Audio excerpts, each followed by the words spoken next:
everyone, my name is Mike Lang. I'm the CancerBridges Survivor Network Coordinator, and tonight I'm here with Shane Sinclair, who is the Spiritual Care Coordinator here at the Tom Baker Cancer Center. And we just got to hear an incredible presentation by Shane about the idea of spirituality in a cancer journey. And one of the things that really struck me was that whole idea of searching for meaning, because I think that was a really big thing for me. It was one of the more difficult parts of going through cancer was, why is this happening to me? Mm-hmm. And so I thought what you said about that was really incredible. But anyways, here's the myth that we're going to talk about. And the myth is that spirituality is just for some people and not for others. It doesn't, it's just a coping mechanism, and some people go off and talk to some person and it helps them. Mm-hmm. So what would you say to people who think that, spirituality is just for other people, not for them, and it's just a coping mechanism? Yeah. It's a pretty powerful coping mechanism. I mean, if it's that. I'm of the belief that obviously there's a relationship, there's a connection, whether that connection is with a God, a higher power, or the universe.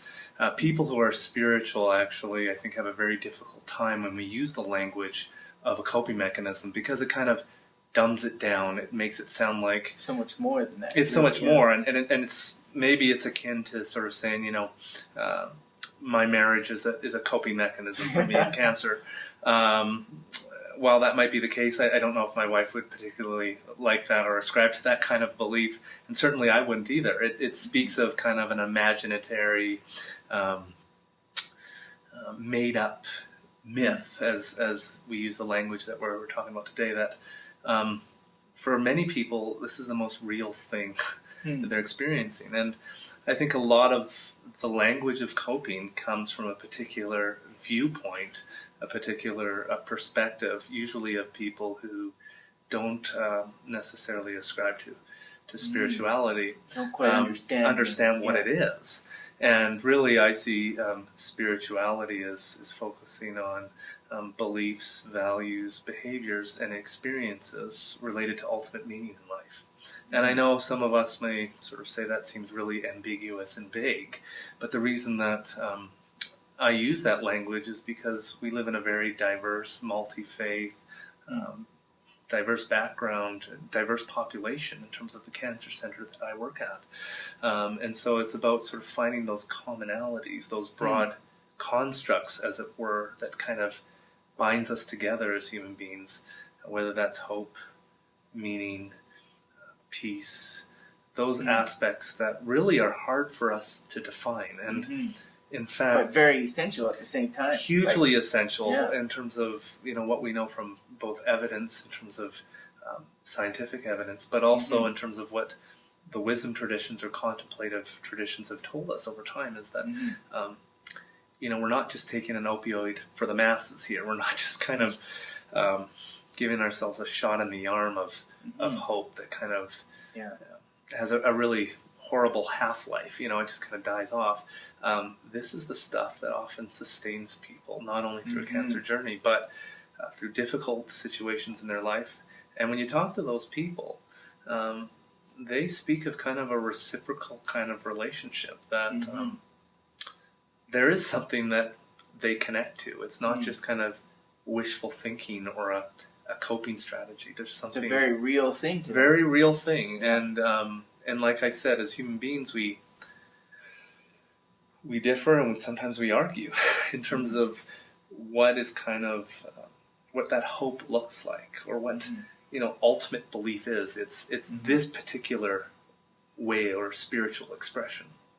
But at the end of the day, I think it's really those dynamic, active, evolving aspects of spirituality that are really the more vital pieces, the pieces that sort of it's about engaging the questions, and not just sort of picking a book up, or and sort of saying, okay, let's find the answer for the situation. For this, and you're picking up a book, it's about kind of mulling over those things and sort of ingesting them in a more personal aspect, and saying, what does this mean to me? I mean, I can have a guy tell me on a particular day of the week from a stand, up on a podium, what that means. But I think, it's really about, well, what does that mean to me? Mm-hmm. And Engaging where is with God, it. or where is this thing called spirituality or the sacred?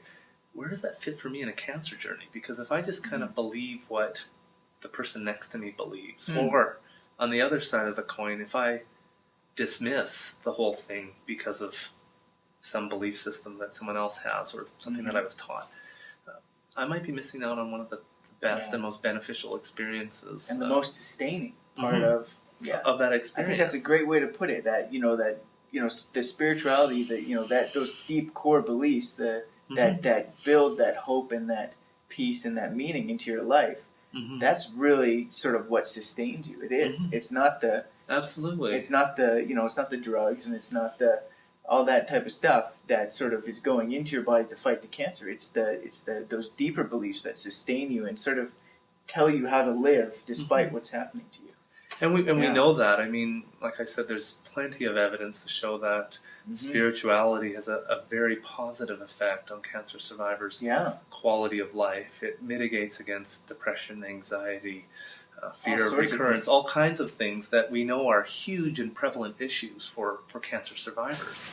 Another thing that we know is that we can give cancer patient A and cancer patient B with exactly the same type of cancer, the exact same kinds of cancer treatment.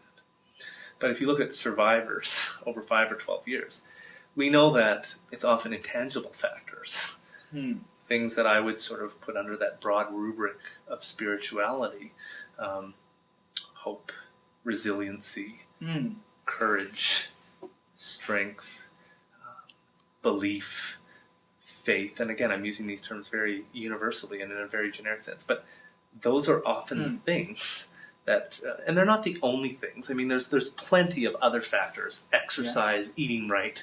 I mean, let's not for a minute think that somehow if you're spiritual, you've got a kind of a golden road ahead of you. We know that, in fact, sometimes the spiritual road is full of suffering. It's full of questions. But there's a good body of evidence that shows that those intangible things are the things that seem to really see people through. And again, we can't boil them down and sort of say... It's hard to measure them. Hard to measure them. But that doesn't make them any less important. Doesn't make them less important. Yeah. And we have a really hard time articulating what those things mean. And if I were to ask you or any of the people that are viewing this video, what is it for you that, or how would you sort of describe spirituality or define? You'd kind of stumble probably out of the gate and say, it's a bit of this, it's a bit of that. I think it's this, but it's really hard for us to articulate. But you take away those things, you take away dignity, you take away compassion from care, you take away meaning and purpose. And studies have shown us time and time again, history has showed us time and time again, you take those things away, you take a huge chunk of what it means to be a human being. And so they're vital aspects. And like I said, one of the guys that I mentioned tonight was Viktor Frankl, who was an Auschwitz survivor, was a psychotherapist, was kind of the father of what they call logotherapy. And basically, through his experience in Auschwitz, he found that those people that were able to survive in a very different kind of a setting than a cancer setting, but still, these are survivors, were those people who were able to find meaning in their existence. And it wasn't just a, let's put some icing on the cake of a horrible situation. It wasn't meaning that was kind of arrived at overnight or was kind of, just an easy answer. It was meaning that was probably painstakingly discovered. It was meaning that was lost at times and was then found. But they were on this journey or this quest to kind of find meaning to their existence. Thanks for being with us, Shane. Yeah, really thanks, Mike. I appreciate it. Yeah, for you guys, I think the take-home message is, engage with what's happening, search, ask these questions, and to not be, I guess, put off by the fact that you may not find simple answers.